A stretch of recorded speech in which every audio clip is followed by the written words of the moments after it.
کچھ کام ایسے ہوتے ہیں ان کا ثواب ڈبل ملتا ہے،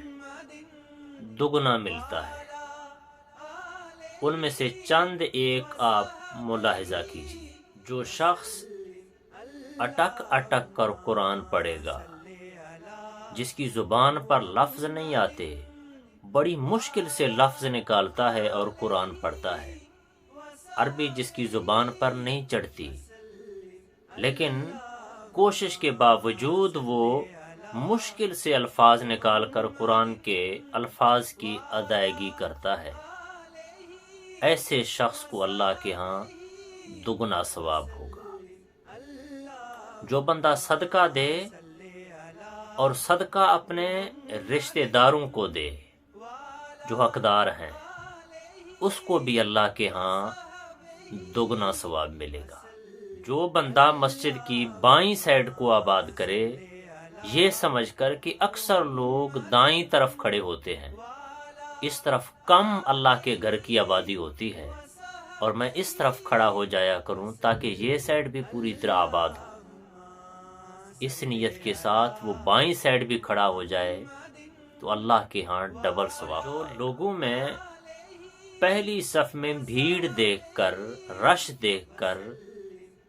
لوگوں کو تکلیف میں دیکھے اور پہلی صف چھوڑ کر پچھلی صف میں آ جائے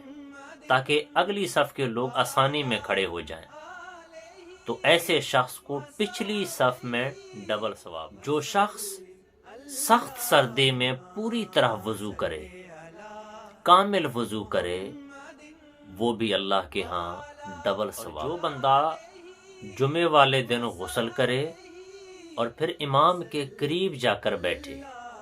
اور امام کی باتوں کو غور سے سنے کہ میں اپنے دین کے بارے میں سنوں اور سمجھوں، وہ بھی اللہ کے ہاں ڈبل ثواب پائے گا۔ اور جو مجاہد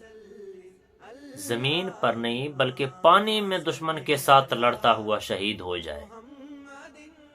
بری نہیں بلکہ بحری جنگ میں شہید ہو جائے، وہ مجاہد بھی اللہ کے ہاں ڈبل ثواب پائے گا۔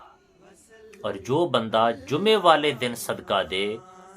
وہ بھی اللہ کے ہاں ڈبل صدقے کا ثواب پائے گا۔ اور جو شخص قرآن کو الفاظ اور معنی دونوں کو سوچ سمجھ کر پڑھے، یعنی کہ قرآن کو تفسیر کے ساتھ پڑھے، معنی کے ساتھ پڑھے،